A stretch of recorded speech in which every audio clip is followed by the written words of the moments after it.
Se estás a ver este vídeo, devo supor que tenhas concluído ou estejas prestes a concluir o relatório da tua prova de aptidão profissional.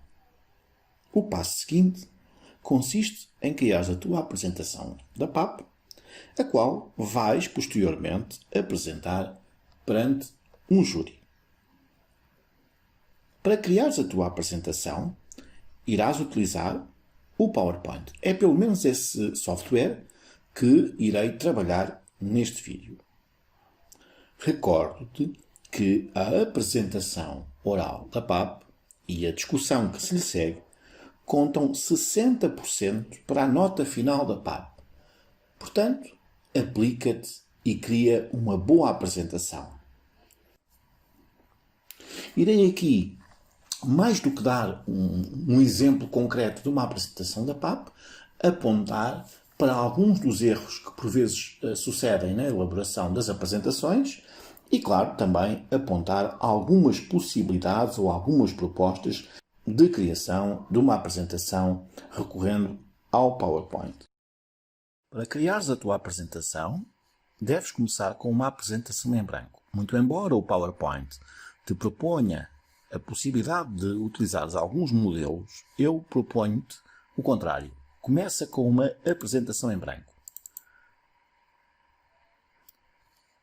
E depois limpa mesmo completamente a apresentação. Portanto, estas caixas de texto, para adicionares, por exemplo, um título ou um subtítulo, eliminas. Ou seja, vais começar com um PowerPoint completamente em branco. Depois, deverás vir aqui a estrutura e definir o tamanho do diapositivo. Ou seja, há fundamentalmente dois tamanhos. O padrão 4x3 ou o de ecrã panorâmico. Ok? Eu vou utilizar o ecrã panorâmico, em que o slide tem esta dimensão que podes aqui observar. O teu primeiro slide vai ser a capa da tua apresentação. No fundo, é o rosto da tua apresentação. E, portanto, é fundamental que contenha aqui os elementos que identificam, no fundo, o teu trabalho. É fundamental a presença, por exemplo, do logotipo da escola, do nome do curso, da expressão prova de aptidão profissional, do tema da tua PAP, do teu nome, número e turma, bem como do símbolo do POCH. Esta capa que aqui vês está incompleta. Faltam aqui alguns elementos, conforme podes observar facilmente. Esta, por exemplo, adequar-se a um determinado curso, mas está também, logicamente, incompleta face aos elementos que anteriormente referi como sendo necessários. Bem, esta incompleta está e tem aqui uma série de situações que não estão conformes. Desde logo o símbolo da escola, não é bem este. O tipo de letra, vê, é um tipo de letra que não se adequa a uma apresentação.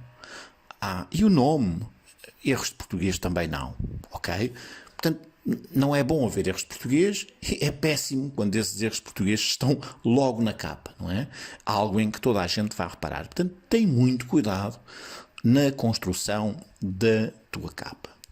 Depois, muito cuidado também, e visto que até agora o fundo da apresentação estava sempre em branco, eu recomendo esse fundo, claramente, na escolha de um fundo. Olha para este fundo, não se consegue ler nada. Não utilizes este tipo de fundo. Nem este, por exemplo, completamente desadequado. Portanto, o fundo deve ser branco e a capa deve conter todos os elementos que eu referi, ok? Por exemplo, assim. Este seria o exemplo de uma capa bem construída para a tua apresentação da PAP. Uma vez que contém todos os elementos, o símbolo e o nome da escola, o nome do curso, a expressão prova de aptidão profissional, o tema da tua PAP, o nome, número e turma e o símbolo do POCH. O segundo slide, que vem a seguir à capa, deve conter uma espécie de um resumo, quase um índice, da tua apresentação. Reparaste aqui que eu transitei daquilo que seria o primeiro slide para o segundo slide e comecei a falar. Isso também não é correto. O que é correto então? Imagina que estamos na capa e que passamos para o segundo slide. E ao passar para o slide seguinte, isto aplica-se a todos os slides, a partir de agora até ao último, eu devo fazer uma pausa e devo contar mentalmente até 3. 1, 2, 3. E então começar a falar. Por exemplo, 1, 2, 3. Nesta minha apresentação, irei começar por fazer uma introdução, justificando o porquê da escolha do tema. Posteriormente, irei caracterizar a região, passarei então ao planeamento técnico, depois ao planeamento económico e irei terminar com uma conclusão. Esta seria uma proposta da forma como seria apresentado, no fundo, o segundo slide, no fundo, o resumo ou a introdução da tua apresentação da prova de aptidão profissional. Eu aqui optei por ter um cabeçalho, irão estar disponíveis cabeçalhos no anexo a este vídeo que podes utilizar, vários cabeçalhos. É interessante ter um cabeçalho que enquadra de facto aqui a tua apresentação. Não tenho uma imagem, há aqui muito espaço em branco aqui do lado direito, mas podia perfeitamente ter aqui uma imagem também, desde que fosse uma imagem adequada. Por exemplo, este é um caso de utilização de uma imagem. No entanto, uma imagem má, às vezes é melhor não ter lá imagem nenhuma. Este exemplo aqui é um exemplo de um slide que tem uma imagem, mas que não é, se calhar, a melhor das imagens, não é? Podíamos, para o mesmo tema, escolher uma imagem muito melhor. Por exemplo, esta aqui, não é? Uma imagem muito mais enquadrada. Depois, esta imagem serve também para não permitir que o slide, cada slide, esteja muito cheio de texto. Portanto, eu disse uma imagem, não disse 4 ou 5 imagens. Ninguém consegue ver 4 ou 5 imagens no mesmo slide. Não deve haver mais do que 2 imagens. O mesmo em relação ao texto. Não deves ter muitas linhas de texto. Por exemplo, qual é o tamanho de letra que estou aqui a utilizar? Nos títulos, e o título Cavalo de Dressage, estou a usar 32. Nos subtítulos, por exemplo, na introdução, estou a usar 28. E no texto propriamente dito, estou a usar 24.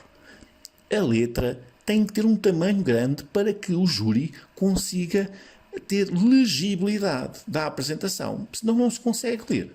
Ok? Também é de referir que o texto é, logicamente, um resumo. Não estou a falar de frases e muito menos de parágrafos inteiros da tua PAP. Não é copy-paste da PAP aqui para o PowerPoint. Deves ter isso em cuidado. São apenas os tópicos. Depois tens que treinar a apresentação para que saiam as frases ou saiam os parágrafos no momento em que estivesse a fazer a apresentação. Eu recordo, tu tens 20 minutos, entre 20 a 25 minutos para a tua apresentação e que a nota máxima na apresentação é para quem cumpra este tempo. Portanto, está nas tuas mãos, de certa forma, construires uma apresentação e treinares essa apresentação para conseguires fazer a tua apresentação entre 20 a 25 minutos. Esforça-te por isso, treina várias vezes para o conseguires. Os cabeçalhos que estão no PowerPoint, depois podes utilizar o que tu quiseres, temos aqui várias possibilidades de design ou outros, podes construir perfeitamente o teu próprio cabeçalho e ao longo da apresentação vais manter sempre o mesmo cabeçalho, não vais utilizar diferentes cabeçalhos, são apenas aqui exemplos para te mostrar como é que ficam os cabeçalhos na apresentação. Atenção ao último slide. O último slide não deve ficar em preto, ok? O último slide, quando terminas a tua apresentação, no fundo fazes a tua conclusão e a seguir passas para um slide final. Este slide final, como este, por exemplo, que estás aqui a ver, pode conter uma imagem que tenha a ver com o tema da tua apresentação e uma expressão, como por exemplo, obrigado pela vossa atenção, se tiverem algumas dúvidas, estou agora ao vosso dispor para esclarecer, para responder a alguma questão. E é este slide que vai ficar enquanto agora o júri te interpelar com as questões que tiver a colocar-te acerca do trabalho que realizaste. Espero que tenha servido para esclarecer algumas dúvidas que tenhas. Não hesites em contactar o teu diretor de curso ou o teu professor acompanhante para fazeres uma boa apresentação e teres uma boa nota na tua PAP.